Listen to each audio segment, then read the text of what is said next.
तो America, Israel और Iran जंग अब और खतरनाक मोड़ लेता चला जा रहा है। नमस्कार, मैं हूं नीलू। ईरान ने दावा किया है कि उसने इजरायल के सबसे बड़े ऑयल रिफाइनरी कॉम्प्लेक्स पर मिसाइलों से हमला किया और यह हमला दिखाई भी दिया है।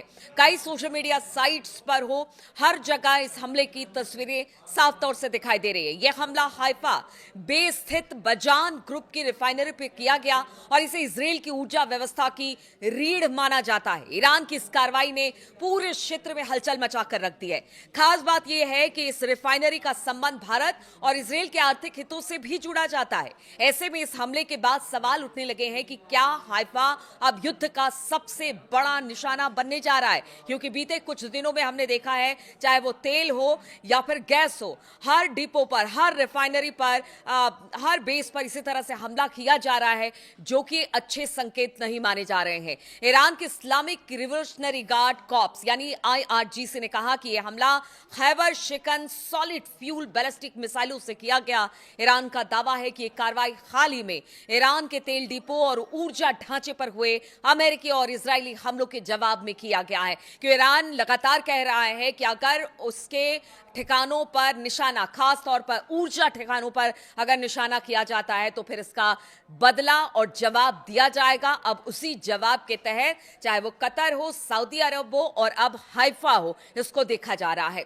सोशल मीडिया पर कई वीडियोस भी सामने आए हैं। हमें रिफाइनरी के आसपास के धमाकों और आग के दृश्य इस सोशल मीडिया पर जो फुटेज आए हैं उसमें दिखाया जा रहा है। हालांकि इस्राएल की तरफ से अभी इसको लेकर बहुत ज्यादा जानकारी नहीं मिल रही है, लेकिन हाँ, ये कहा गया है कि हाइफा पर हमला ईरान ने किया है। हालांकि इन वीडियो की स्वतंत्र पुष्टि अभी तक नहीं हो सकी है। बैलिस्टिक मिसाइलों से हमला हुआ है, क्योंकि हाइफा बे में स्थित बाजान ग्रुप की रिफाइनरी इजराइल की सबसे बड़ी तेल प्रसंस्करण सुविधा मानी जाती है।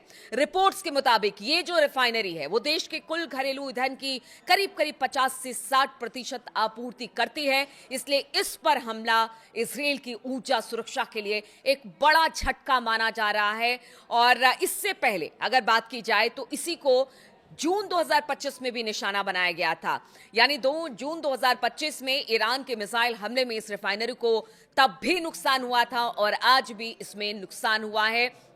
पहले की बात की जाए, जब नुकसान जून में जो 12 दिन का युद्ध था उसमें जो नुकसान हुआ था उसमें 3 लोगों के मारे जाने की, जो कर्मचारी वहां पर काम कर रहे थे, उसकी मौत की भी पुष्टि हुई थी और कई लोग इसमें घायल हुए थे। और एक बार फिर से इस तेल रिफाइनरी को हाइफा के ईरान ने निशाना बनाया है। और देखिए, कहा जाता है कि ठीक जैसे ही निशाना बनाया गया है वैसे ही इजराइल की कई जगहों की जो बिजली सप्लाई थी वो ठप हो गई, कई जगह पर बत्तियां गुल हो गई और अंधेरा छा गया। यानी आप समझिए कि कितना महत्वपूर्ण ये ऊर्जा के लिहाज से इजराइल के लिए माना जा रहा है।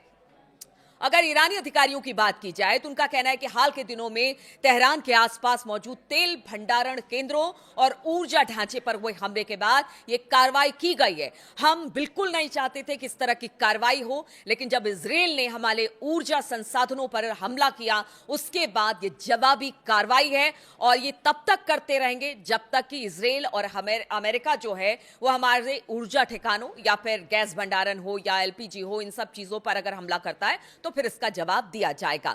और ईरान ने साफ संकेत दे दिया है कि अगर उनके ऊर्जा संसाधनों को निशाना बनाया गया तो फिर वो इजराइल के महत्वपूर्ण औद्योगिक और आर्थिक केंद्रों पर जवाबी हमला करेंगे। और ये जवाबी हमला कल हमने देखा हाइफा में जो तेल रिफाइनरी है उस पर किया गया। हाइफा के बाजान रिफाइनरी इजराइल की सबसे बड़ी तेल रिफाइनरी है और देश की कुल ईंधन जरूरत का लगभग आधा से ज्यादा हिस्सा यहीं से वो अपनी आपूर्ति करता है, यानी पूरा करता है। यदि इस तरह की रणनीतिक जगह पर हमला होता है तो सीधा सीधा इसका असर देश की ऊर्जा आपूर्ति उद्योग, सैन्य लॉजिस्टिक्स पर भी पड़ सकता है। इसलिए इस हमले को सिर्फ सैन्य कार्रवाई नहीं बल्कि आर्थिक और रणनीतिक झटका भी माना जा रहा है।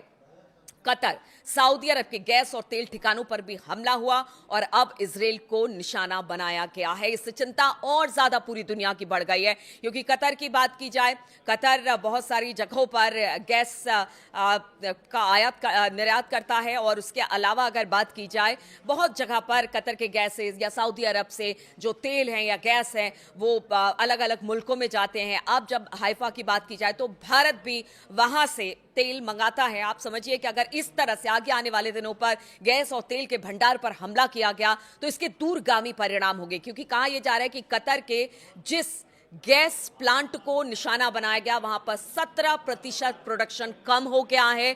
दुनिया का 17% प्रोडक्शन कम हो गया है और अब उसे ठीक होने में करीब करीब 5 साल लगेंगे। यानी 17% जो वहां पर गैस है वो पूरी दुनिया को आगे आने वाले 5 सालों तक कम मिलने वाला है। तो आप समझिए कि एक ठिकाने पर हमला हुआ तो इतना नुकसान, अगर इसी तरह से टारगेट किया गया अरब देशों में जो भी तेल और गैस के ठिकाने, तो आप समझिए पूरी दुनिया में किस तरह से हाहाकार आगे आने वाले दिनों में भी मचेगा।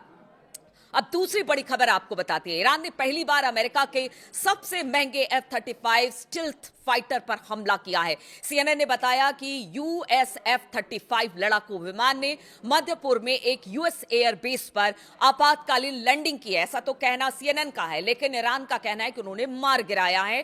पायलट जख्मी हुआ है, बुरी तरह से डैमेज F-35 को हुआ है।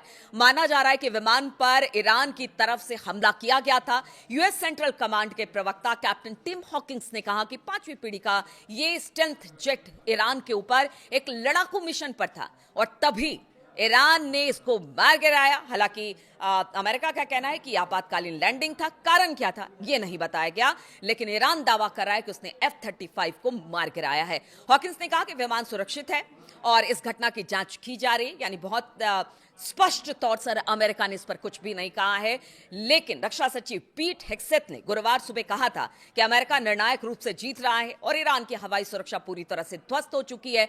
तो फिर सवाल ये उठता है कि अगर ईरान के एयर डिफेंस पूरी तरह से ध्वस्त हो गए तो फिर उसने F-35 पर कैसे हमला किया? ऐसा पहली बार है जब ईरान ने किसी अमेरिकी F-35 स्टिल्थ फाइटर जेट पर कामयाबी से हमला किया और उसे मार गिराया है। अब देखिए ये जंग बहुत तेजी से आगे बढ़ रही है। अब ये ऊर्जा तकनीक पूरे अरब मुल्क, चाहे वो ईरान हो, इजराइल हो या बाकी गल्फ के अलग अलग कंट्रीज हो, कतर हो, ओमान हो, बहरीन हो, यूएई हो, हर जगह पर अब हमले हो रहे हैं। ऐसे में कहा यह जा रहा है कि ऊर्जा पर, अगर ऊर्जा संसाधनों पर हमला होता है तो फिर इसके दूरगामी परिणाम होंगे।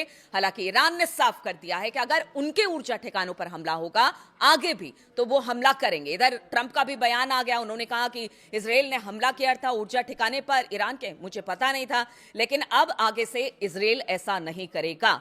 तो यहां पर भी कॉन्ट्राडिक्ट दोनों के बीच में दिख रहा है, यानी नेतन्याहू और ट्रंप का कोऑर्डिनेशन सही नहीं है, इस पर सवाल उठ रहे हैं, लेकिन लोग कह रहे हैं ये सिर्फ दिखाने के लिए है। इधर ईरान कह रहा है कि ठीक है हम हमला नहीं करेंगे, हमने पहले भी कहा था, आगे भी हम हमला नहीं करेंगे जब तक कि हमारे ऊर्जा ठिकानों पर हमला नहीं किया जाएगा। तो अब देखना होगा कि क्या सभी जो खासतौर पर 3 मुल्क जो इस युद्ध में सीधे सीधे इन्वॉल्व है, अमेरिका, ईरान, इजराइल, क्या वो संयम बरतते हैं? कम से कम ऊर्जा ठिकानों पर तो हमला नहीं करना चाहिए इन्हें, ये पूरी दुनिया भी कह रही है, ट्रंप भी कह रहे हैं, लेकिन आखिर नेतन्याहू को समझाए कौन? और ईरान का कहना है कि हमले की कार्रवाई हमला है, बदले का बदला लिया जाएगा।